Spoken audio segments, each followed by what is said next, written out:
সিলেটে শক্তিশালী করেন। এনসিপি কোনো চাঁদাবাজের দল নয়, এনসিপি কোনো টেন্ডারবাজের দল নয়।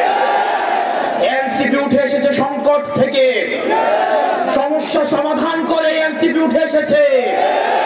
ফেসিবাদের কবর রচনা করে এনসিপি উঠে এসেছে।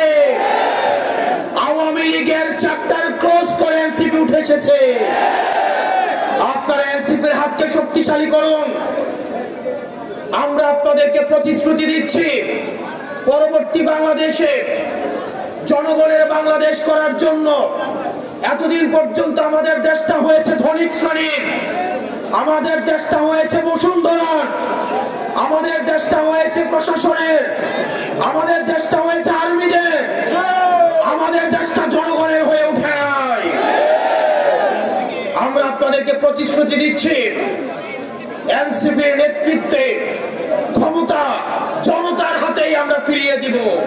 আওয়ামী লীগ আবার বিভিন্ন রূপে বিভিন্ন ভাবে আমাদের সমাজে তারা আর ফিরতে পারবে না, কিন্তু বিশৃঙ্খলা করার চেষ্টা করবে।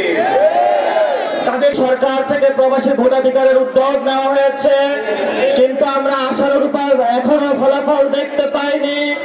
আজকে এই সিলেটের পূর্ণভূমি থেকে আমরা সরকারের কাছে আবেদন জানাচ্ছি, প্রবাসীদের ভোটাধিকার নিশ্চিত করতে হবে, করতে হবে, করতে হবে।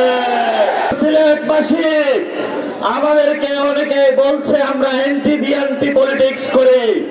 আমরা বিএনপির বিরোধী নই, আমরা খালেদা জিয়ার বিরোধী নই, আমরা তারেক জিয়ার বিরোধী নই, আমরা জিয়াউর রহমানের বিরোধী নই। তবে বাংলাদেশে আমরা চাঁদাবাজদেরকে ঠাঁই দিব না, ঠাঁই দিব না।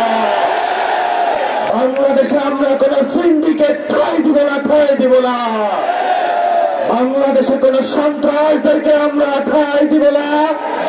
আগামীতে যদি ঐক্য হয়, আগামীতে যারা আমাদের সহযুক্ত হবে তাদেরকে একটি শর্ত মেনে আসতে হবে, বাংলাদেশে চাঁদাবাজি করা যাবে না, বাংলাদেশে সন্ত্রাস করা যাবে না, বাংলাদেশে সিন্ডিকেট করা যাবে না, বাংলাদেশের জনগণের রাজনীতি করতে হবে। নতুন সংবিধানের জন্য আমরা রাজপথে নেমেছি। যেই নতুন সংবিধানে আপনার আমার অধিকারের কথা থাকবে, সিলেটের মানুষের মর্যাদার কথা থাকবে।